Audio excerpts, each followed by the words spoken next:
was, as a kid, really interested in music. I played a lot of instruments, starting with French horn, actually, quite unusual.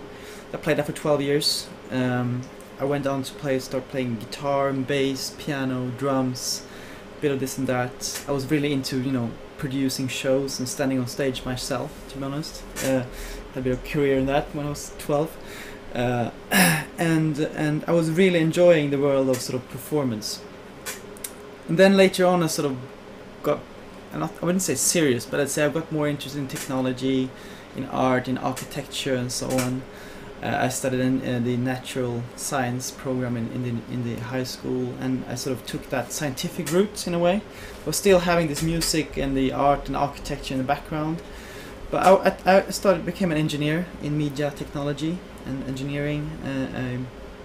I studied things like how does Photoshop work in the background, and how does a video game work in the background. You know, how do you create these photorealistic environments, and how do you model things up in 3D. I was really into that and made lots of animations and things, and I finished that and basically didn't really know what I would do with it, to be honest. I still had this music in the background and all the architecture side of things, and I sort of found this program called architectural lighting design, and I started to study that for a year, and I got interested in lighting, and I realized that lighting and music and this sculptural form and color, as actually there is a world for that. And I went to Berlin, I did a couple of internships and lived in Austria and kept on doing this, and then eventually I started as an intern here at UVA, and right now it just all these things which I was interested in from my childhood up to today is actually what I work with every day. My task, my role here in UVA is some form of between being a creator and being a engineer slash technician in a way. I work a lot with AutoCAD and technical drawings, with 3D worlds. I work a lot with our own software called D3, and I set up projects for either our own shows, pieces, or for other companies' projects. So I'd say I'm a D3 expert in a way. It sort of covers the technical sides of things, but also having an aesthetical mind. I think that's my general role. I'm not a pure content creator at all. I'm not a pure engineer, but I'm somewhere between. I'm sort of flowing a bit here and there. Since UVA was created 2002 with the first Massive Attack tour, I mean that was a bit before my time, obviously. But coding and computer systems and custom-made programs has always been involved in the projects. And for the Massive Attack tour, they wrote some code to drive that show, which could have took real-time data into the system and immediately displayed on the screen, that kind of stuff. So it's always been around this sort of computer-based installations. And now with D3, it basically turned out when we were approached 2005 by Will Williams, the show director for U2 and for the Vertigo tour, that D3 was born, really, because we were commissioned as content creators and to make content for these quite unusual sculptural settings. We had circular sort of elliptical screens in the floor, and we had curtains in a three-dimensional sort of layer system, and we were quite concerned of how our content would look like in this environment. So that's really when D3 was born. It is a three-dimensional simulator for applying content onto LED walls, or onto projections, or even lasers and DMX lights. It's a three-dimensional simulator. You can walk around and rotate around in this world as a video game, really. You can import your audio track and sequence your visuals exactly to the beat. And once you've done that, you can also use it as a playback device. So it's a production tool which covers the entire process in a show. So I wouldn't call it a media server as some people do. It's just something else than that. Media server, as I see it, is more a two-dimensional playback device which has certain sequence capabilities. This is a communication tool for which can bring the entire production together. You can show your your technical management, how more engineering wise, how that actually doesn't fit there, because in 3D, okay, your 2D drawings looks like this, but now when I went into 3D, it actually, there's a mistake here, so it sort of covers mistakes, and you can show the client how your content will look like to the beat of the music, and it's just something you can work in before anything has been built. So and then once it's built, you just basically plug it in, and there you go. So it's just you don't swap systems throughout the process. You actually use the same system consistently, which is quite unique, I think. Just to give you a brief overview of D3, what it does. As I said before, it's a three-dimensional simulator. It's actually not a visualizer; it's a simulator, because all the pixels you see here in this virtual world actually represents the true pixels in reality. So you can now walk in to this world, you can rotate around, zoom in and out as any other sort of video game. You can look at the content will look like, you can see how content would look like from different angles, which obviously concerns people like the TV producers. We can create some camera fly-throughs and really actually give the TV producers ideas of how they should pan their cameras to the music.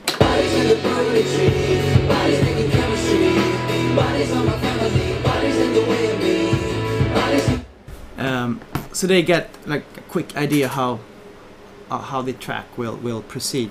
So what we have here is then the timeline, where we can import an audio track, and this is the actual audio track.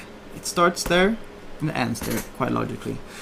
You can now separate this timeline into sections, or like logical sections such as intro, verse 1, verse 2, chorus, bridge, and so on. You can also write notes if there is a certain sort of thing going on in the lyrics or in the music. So what you see here, these lines here represents the actual beat of the track. So if I hit play now, you can see how it goes to the beat like that. So that makes it really simple for us as content creators to sequence visuals directly to the beat. And I can in fact demonstrate that really quickly. So let me just do something really quickly here. Right now it's just completely black. So what I'm going to do is I'm going to apply a color, just a white color, which flashes to the beat. Super simple example. So I'm going to right click here on the timeline. I'm going to say new layer, and we have a bunch of different sort of plugins or effects. Some are based on video, some are based on JPEGs, bitmaps, whatever. You can do weird things with them, and some other modules are pure sort of generative based, mathematical generative based visuals. So now I'm just going to pick color here, boof, and I'm currently applying this color to all these screens. But I can also say actually I want to apply it to LED 01, one on the floor, and so on. I can combine screens in very different ways. I can say this is now one screen, the floor. I can also say that the floor and the middle LED wall here is another screen, or these two is another screen. So I can sort of combine screens into different canvases. So for now I'm just going to apply this to the floor and the ceiling, this color. And just to see how easy it is to animate this brightness of this color to the beat. Just to repeat here, these lines represents the beat, and these lines up here in the module is the same line. They're all the same. So that means I can just simply animate the brightness and snap that to the beat. Douche. And I can just repeat that for the end of this color layer. So just have a look at that.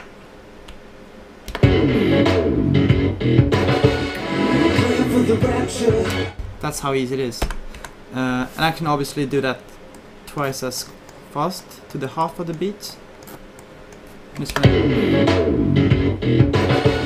So you can do, it's almost like playing drums in a way. You're doing your visuals. You can do really rhythmical stuff really easily without having going back and forward as you have to do in After Effects. So part of the sequencing as a content creator is purely done in D3. Now, in terms of how we apply content into this stage, well, there are different ways of doing it. You can either apply a video file which you made and just put it directly onto a screen. Just squash it in there if you like, or you can just make sure that the content fits the aspect ratio of your LED wall or your projection. Well, there are other ways of doing it. Just to give an example here. Let's say we have this little video file which we created in After Effects. How do you now apply it onto a really unusual shaped screen like this? Because this floor is obviously not a rectangle. It's quite unusual. It's made of these MyStrip products, lots of them, hundreds and perhaps even thousands of them. Well, we just do it like this. Oof. We have a square image which we put the video file on, and everything which happens to be behind this ghost image is simply going to get projected into the scene. So that means, that I can if I now change the rotation of this image, it's going to update the mapping, the content on the actual screens. See, both on the floor and on the main LED wall. So this is one way of applying content in D3. It's really simple for us to put something on a very organic looking sculptural LED screen. It can also be used as the actual playback device. So once you've done the entire show, you go on site and you use D3 as a playback machine. So what we're sending out to the processors is this for the floor. This is the content. Hold on, I'm just gonna fix this background. None. This is our second head, 1920 1080, and that's what we're now sending out to the floor. So your content, which looks like that from beginning, has now been projected onto the stage, and once it's done that, it's gonna look like that. And the reason why it looks like that is because of texture mapping. It's because of texture mapping. So when I created this screen, I didn't do it in D3, I did it in 3D Studio Max, and I texture mapped it in an appropriate way. So this floor here is actually one object, which I can move up and down. I can set another resolution of the screen, both X and Y. I can change the scale of the screen, like that, and so on. So all these strips here are not individual screens, they're actually one single screen. Yeah, so what D3 does is really taking care of all this entire production pipeline. You start with D3 in the early sketches.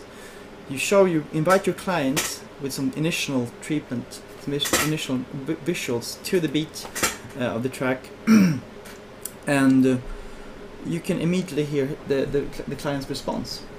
And you can do changes on the fly next to him, if you like. This show is way more complex than that, because what we have here is I'm just gonna zoom into this crazy screen. What we have here is actually a cylindrical screen, sort of elliptical egg-shaped screen, which is a problem itself, because how do you sort of deal with the end and start of a video file? The second thing, which is way bigger problem, is that it actually opens. So you can see how it slowly opens.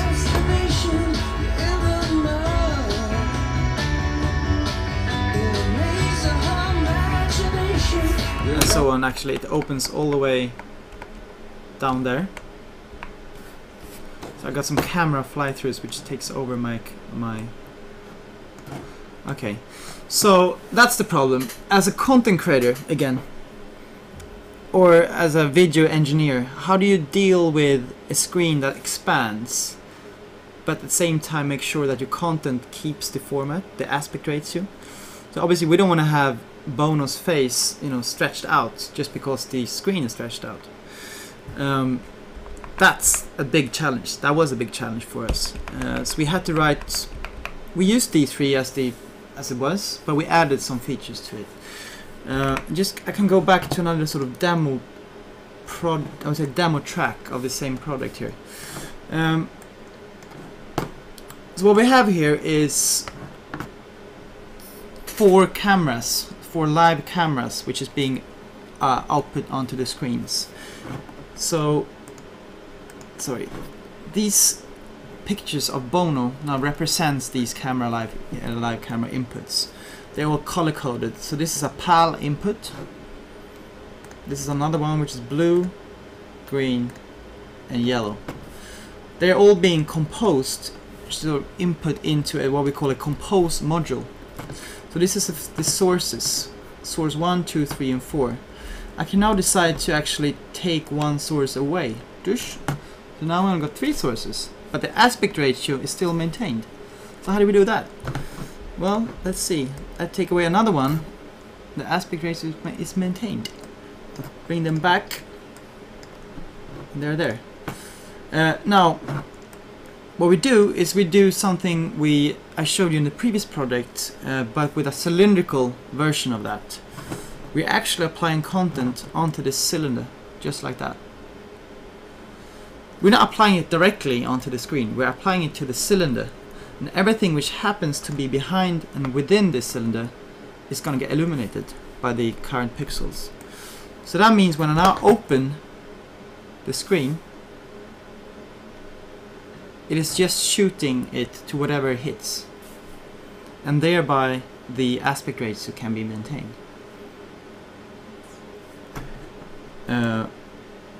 And that's the thing we added into this release of D3, which is about 1.5 years old now. And there are other things we can do with this compose module. We can I will go back to the closed. It's closed. I can now change the rotation speed for it. I can go the other way around. And all these things here on the timeline is animatable to the beat, if you like. Everything here, all the parameters, like the source 1, is animatable. So I can start with having them all on. Then after 2 bars, this represents what is 1 bar, that's another bar. So let's say after 2 bars, I'm going to have only 2 sources. So now let's go back and let's hit play. And in fact, let me animate the rotation speed as well. Why not? Up there it's going to go to a little peak. It's going to start on that direction, then here it's going to go the other direction, and it's going to go back again. And at the same time, these 2 guys are going to fall off. So let's hit play. Okay.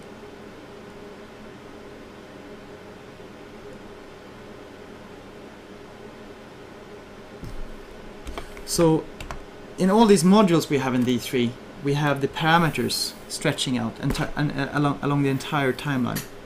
It's really important to point out that they are all animatable. It's key in D3. Everything is rendered in real time. There's no need to do all the details in After Effects as a content creator. You do that in D3. You do it sort of quite rough even in After Effects, and all this sort of the synchronization, the timing, the sort of the color saturation, that kind of stuff. You just do it in D3. I'm just gonna go back here, and yeah, we can also change stuff like border. I can make a really sharp border. I don't know if you can see this really, but now the border is really sharp. I can now sort of slowly blur that out to a soft border. That means that there's no front and back onto the screen. So yeah, that's sort of how the product works. And just to show you how what we're sending out to the LED processors for this show. That's all we're sending for this entire show. It doesn't even, it can be fit within an 800, no, it's within a 1024/768 output, entire show, and people get quite, wow, really? But yeah, and this is how the content looks like when the screen is closed. But let's just slowly open the screen up. You can now see how the content gets squashed together. And that's just in order to compensate for that geometrical expansion. It may look stupid here, but in reality it's gonna look as it should look like. We've been doing Massive Attack tours ever since 2002, and it's been a lot of sort of text-based tracks in there, and they're still on tour with a lot of text-based stuff. So what's happening is that they go from city to city, and we just update text files, because some tracks are based on pure gossip or headlines from the very same day. Let's say you go to Paris or to Moscow. When I'm Moscow, we would go to Moscow, and then we would go to the equivalents of some gossip crap magazine, you know, and just copy and paste that into text files, which D3 reads, and it's directly being displayed onto the screen. And this makes like a big impact for the audience. Like, wow, how did they do that? You know, so there's no text video files involved in the Massive Attack projects. So just show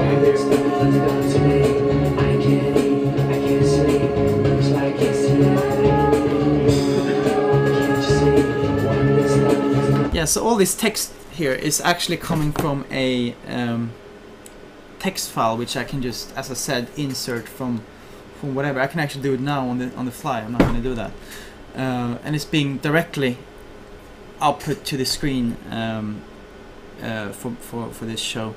What happens is that every character in the alphabet is being linked to a little font, which happens to be a little bitmap file, really. So every time I hit an S, I write an S in this text file, it's just going to immediately link to an S as the S bitmap S, and then being displayed onto the screens. That's basically the concept of this.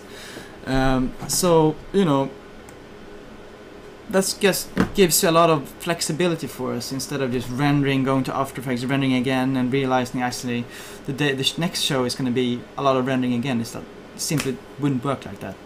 We can also have sort of interactive live inputs from the internet, RSS feeds, sort of data that comes in directly. That was for the first 2002 show. There was a lot of that kind of stuff going on. Video files could also be, the actual real video files could be automatically mapped into zeros and ones, and which was quite cool back in 2002. Yeah, so they're still on tour with this show, and it's doing really good.